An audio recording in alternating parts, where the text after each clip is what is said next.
India Today.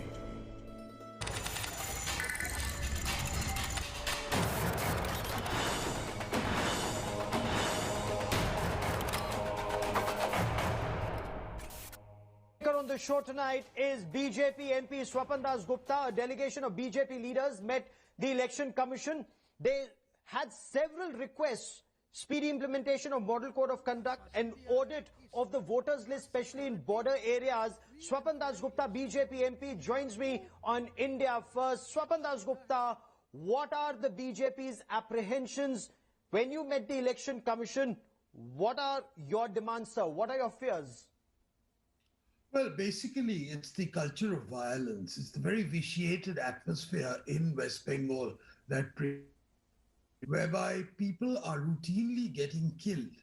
We've heard the more publicized element where Mr. J.P. Nadda's cavalcade was attacked with bricks and stones. That has got sufficient publicity, but what may not have been adequately known in the national media is that there's a spate of daily killings which are taking place. There are something like 132 BJP workers who have died in the past 18 months or so. Okay. And this violence, we apprehend, is aimed at causing panic, not merely amongst political workers. It's aimed at stifling the voice of protest, of the democratic urges of the people, and creating an atmosphere of terror. Let's take this step by step, sir. Opt out of political life altogether. Now, under the circumstances... Okay, let's take this step by step. If I may, Mamata Banerjee was at Jalpaiguri. Mamata Banerjee says on the attack on the BJP president's cavalcade in Bengal, in Diamond Harbour area, she says the gundas of the BJP were there. They provoked. The TMC says that there was an anti-farmers agitation rally going on. BJP people, they had 50 cars and motorcycles. They provoked the those who were protesting, and this led to that altercation and violence, sir. Gaurav, I was there very much in the cavalcade, and I can tell you something, that, when a narrow, old road, which is a district road, is blocked off on both sides with people, and you have to pass through a gauntlet, you have to run a gauntlet with people carrying sticks, stones, and shouting "Mar, Mar" to everybody. And the local MLA there, having mobilized people in his own name with carrying the banner of the Trinamool Congress, the aim was very basically to intimidate and stop and do violence to the BJP workers. Now, this was no great program. This was a completely innocuous party program which was being held in Diamond Harbour.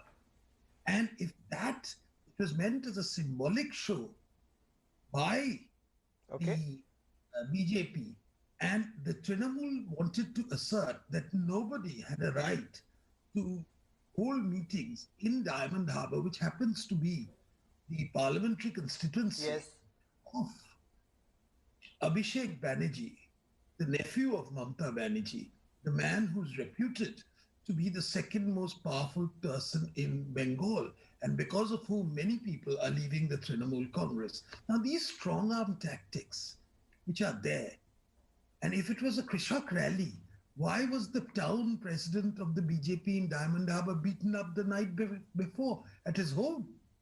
There are questions. You can't just get away. You just can't get away in a facile way, in a glib sort of way, saying that this is a Krishak rally. And neither can what is even more disturbing, because on the complicity of the police and the administration. Okay. You say, I'll come to that point about police complicity, alleged complicity in just a moment. But on 132 BJP Karyakartas being killed, as you say, sir, the Trinamool Congress says that BJP is body hunting. If it's somebody who's a jilted lover, who's allegedly committed suicide, BJP will say it's political murder. If there's a personal rift between two people and a person is killed, BJP will scream it's political murder. So it's an effort to show that there is violence in Bengal and target the TMC. Look, when people are hanged from trees, when MLAs of the BJP are strung up in shops and killed.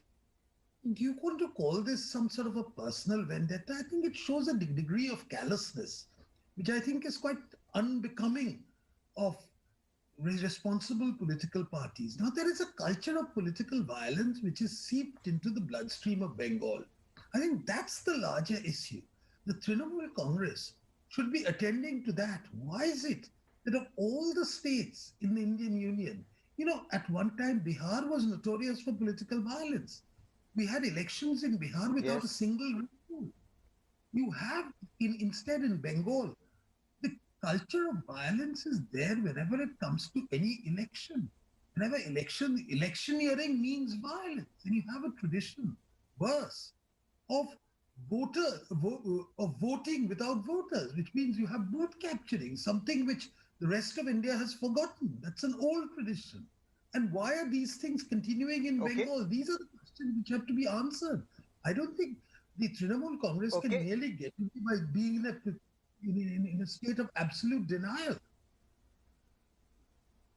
Swapan Dasgupta, you raised the point about complicity of officials in Bengal, the West Bengal administration. Well, the TMC says it's the BJP that's intimidating, or the central government that's intimidating officials, whether it's summoning, 5 of their top officers to the center, or putting pressure through other means. So that is what is the allegation, that because the BJP is the party at the center, because you control the Home Ministry and the Ministry of Personnel, you're intimidating officials there. Gaurav, let me just tell you one thing. There exists a video of a convention of State Government Employees Federation attached to the Trinamool Congress. It was held in Nabanya, which is the state secretariat, an official function. And there you have videos of their functionaries actually telling Mamata Banerjee that we will do everything in our power to make sure that you are re-elected, including giving up our lives.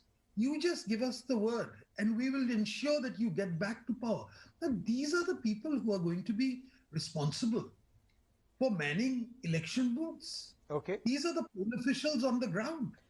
Now, this is a very, very worrying development. If you have an intense degree of politicization like that, when you have a situation where in the districts, people are saying that the real Trinamool Congress is not the political activists, but the police, I think that's a very dangerous situation. When immediately after Nadda's cavalcade was attacked, within 2 hours of that, you have the police putting out and saying nothing happened. There was a minor incident. There were no incidents, and Mr. Nadda's cavalcade reached safely. Now, what are these? Are these people? Are they blind? Are they being willfully disingenuous? What is going on? I really... Sir, I have last 30 seconds on the broadcast. I also want to ask you, you've sought a review of the voters list, especially in the border areas. Why is that, sir? Well, if there is an extraordinary rise in the number of new voters applications, and there has been no particular economic activity to say if there was a new town or something like that, that's understandable. But a spectacular rise, where have these come from? We want the Election Commission to assess and judge, are these all Indian citizens? Or are sort of people from a neighboring state or even Myanmar? I'm talking about Rohingyas who've been smuggled into West Bengal. Are they being enrolled as new voters? We want them to do an audit of people who are applying for new, as fresh electors. Fair enough. A team of the Election Commission will be visiting Bengal on the 17th of December, and we'll be tracking that story very closely. For the moment, Swapan Dasgupta, many thanks for joining me here on India First. That is all I have time for on the show this evening. Many thanks for watching.